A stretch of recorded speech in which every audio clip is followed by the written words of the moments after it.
साथियों नमस्कार। आप देख रहे हैं सुशील कुमार उपाध्याय यूट्यूब चैनल। साथियों, जो लाइव तस्वीरें आप देख रहे हैं, तस्वीरें हरियाणा से आ रही हैं। आज की विशेष रिपोर्ट हरियाणा राज्य के शिक्षा प्रेरकों के लिए है, जहां पर गाय गीता और गायत्री के साथ बेटियों को बढ़ावा देने वाली हरियाणा की सरकार को आज इन सभी की हालत दयनीय है। आज एक तरफा जहां हरियाणा में गाय को दुर्दशा किसी से छुपी नहीं है, वहीं प्रतिदिन सड़कों पर गायों का झुंड भूख के मारे इधर उधर घूमता रहता है।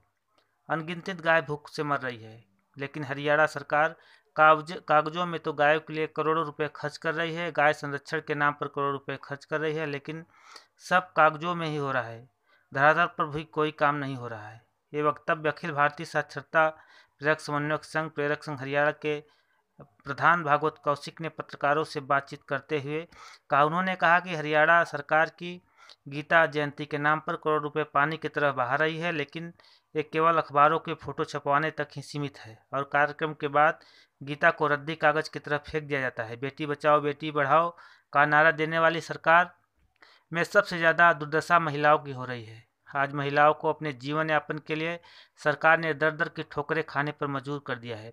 अपने रोजगार को बचाने के लिए आज महिलाओं सड़कों पर दर दर की ठोकरें खाने पर विवश होना पड़ रहा है। हम बात कर रहे हैं साक्षर भारत मिशन के तहत लगे हरियाणा के लगभग 2500 महिला शिक्षा प्रेरकों की, जो पिछले 2 साल से बेरोजगार बहाली के मांग को लेकर धरना प्रदर्शन से लेकर दर दर की ठोकरें खाने पर विवश है। आपको बता दें कि हरियाणा में 10 जिलों में जहां महिला साक्षरता दर 50% से कम थी, वहां पर राज्य साक्षरता प्राधिकरण मिशन आधारित द्वारा प्रत्येक गांव में एक महिला सहित एक पुरुष की नियुक्ति 2012 में शिक्षा प्रेरक पद पर की गई थी। लगभग हरियाणा में 2600 शिक्षा केंद्र खोले गए थे, जिनके माध्यम से स्कूल छोड़ चुके अनपढ़ बुजुर्ग बच्चों को पढ़ाया जाता था। इस केंद्र पर 2 शिक्षा प्रेरकों की नियुक्त कर उन्हें 2000 रुपये मासिक मानदेय दिया जाता था। हरियाणा में 5200 शिक्षा प्रेरक नियुक्त किए गए थे। भिवानी में 806, जिंद में 517, फरीदाबाद में 200, गुरुग्राम में 285, केवल में 524, हिसार में 508, फतेहाबाद में 445, सिरसा में 423, महेंद्रगढ़ में 519,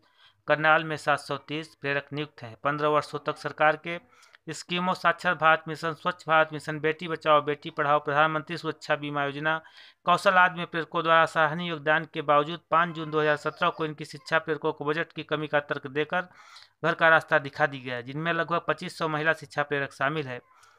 तभी से ये शिक्षा प्रेरक आंदोलन कर अपनी बहाली की मांग कर रहे हैं। शिक्षा प्रेरकों का आंदोलन अगस्त 2015 में भारत ने बुनियादी साक्षरता परीक्षा में चीन के विश्व रिकॉर्ड को तोड़कर भारत को नंबर 1 बनाया था। हरियाणा में शिक्षा मंत्री बार बार आश्वासन देते रहे कि शिक्षा प्रेरकों को बहाल कर स्थायी समाधान किया जाएगा, परंतु वे दिन कब आएगा जो इन झूठे जुमलोबाजों की सरकार में निश्चित नहीं है। तो साथियों, यह कथन था वहाँ के प्रांतीय अध्यक्ष भागवत कौशिक जी का, जो बता रहे हैं सरकार तो बड़े बड़े वादा करती है और गीता गायत्री के साथ बेटियों को बढ़ावा देने वाली हरियाणा की सरकार में इन सभी की हालत दयनीय है।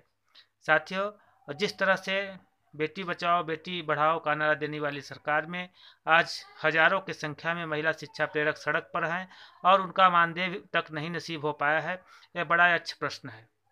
और भागवत कौशिक का कहना है कि जब तक हमें हमारा मुकाम नहीं मिलेगा, इस सरकार से संघर्ष जारी रहेगा और निश्चित तौर पे सरकार को हमारा रोजगार और बकाया मानदेय देना पड़ेगा।